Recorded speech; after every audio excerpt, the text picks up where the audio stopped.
This is a download from BBC Learning English. To find out more, visit our website. The Importance of Being Earnest, Episode 3. Jack has asked Gwendolen to marry him.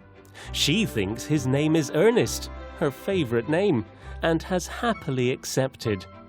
But her mother, Lady Bracknell, is not pleased about the engagement. She wants to ask Jack some questions about his background and finances. Now, Mr. Worthing, I am quite prepared to add your name to my list of eligible young men for my daughter if you answer my questions in a suitable way. Do you smoke? Well, yes, I do. I'm glad to hear it. How old are you? 29. The best age to be married, in my opinion. What is your income? Between 7 and 8,000 a year. 7 and 8,000. Do you own a house? Well, I have a country house with some land. A country house? How many bedrooms? You have a townhouse, I hope. A girl like Gwendolen could not be expected to live in the country. Well, I own a house in Belgrave Square, but I rent it to Lady Bloxham. Very well. Now, to more minor subjects. Are your parents living? I have lost both my parents. To lose one parent, Mr. Worthing, is unlucky. To lose both looks like carelessness. Who was your father? I'm afraid I don't know. The fact is, Lady Bracknell, I said I had lost my parents. It would be more truthful to say that my parents lost me. I was found. Found?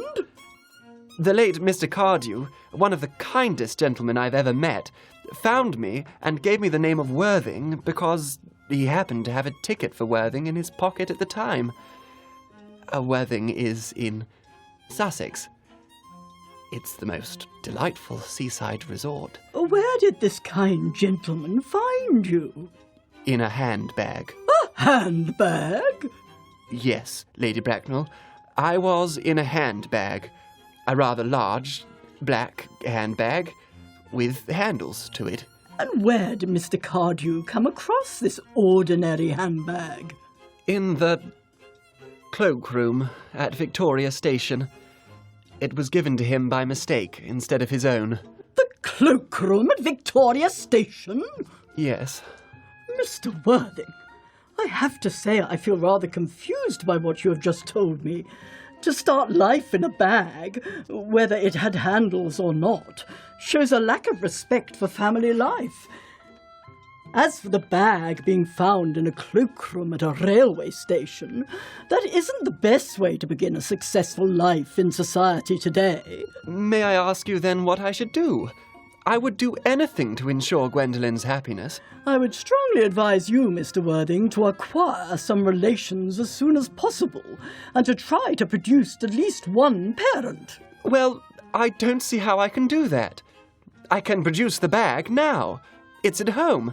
That should be enough for you, surely, Lady Bracknell. Mr. Worthing, you could hardly imagine that I and Lord Bracknell would allow our only daughter to marry into a cloakroom and form an alliance with a parcel. Goodbye, Mr. Worthing. Goodbye.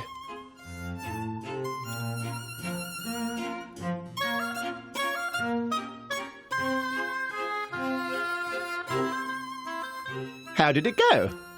Oh, it didn't go well, old boy. Did Gwendolen refuse you? Oh, as far as Gwendolen is concerned, we are engaged. Her mother, though, is perfectly unbearable. She's a monster. I beg your pardon, Algy. I shouldn't talk about your aunt in that way in front of you. My dear boy, I love people being rude about my relations. It's the only thing that makes me put up with them. You don't think Gwendolen could become like her mother, do you, Algy? Gwendolen is the most sensible, intellectual girl I know. But all women become like their mothers. That is their tragedy. By the way, did you tell Gwendolen about being Earnest in town and Jack in the country? My dear fellow, the truth isn't the sort of thing you tell a nice, sweet girl. What about your brother? What about Earnest? Oh, I shall have finished with him by the weekend. I'll say he died in Paris from a severe cold. But I thought you said that Cecily was interested in Ernest. Won't she be very sad? Oh, that's all right. Cecily is not a silly romantic girl, I'm glad to say. She has got a good appetite, goes on long walks, and pays little attention to her lessons. I would like to see Cecily. I will take very good care you never do. She is very pretty, and she is only just 18. Have you told Gwendolen about Cecily? Oh, Cecily and Gwendolen are certain to be extremely good friends. Half an hour after they have met, they will be calling each other sister. Women only do that when they have called each other a lot of other things first. Now, my dear boy, if we want to get a good table at Willis's for dinner, we must go. It's nearly 7. Just then, Gwendolen comes in and tells Jack that she will always love him, even if they don't get married. She asks him for his address in the country, and Algernon, listening quietly, secretly writes it down. Jack takes Gwendolen to her carriage, and Algernon is left on his own, with a smile on his face. You called, sir? Tomorrow, Lane. I'm going Bunburying. Yes, sir.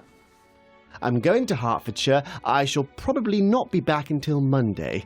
You can prepare all my Bunbury clothes. Yes, sir. I hope tomorrow will be a fine day, Lane. It never is, sir. Lane, you are a perfect pessimist. I do my best to give satisfaction, sir.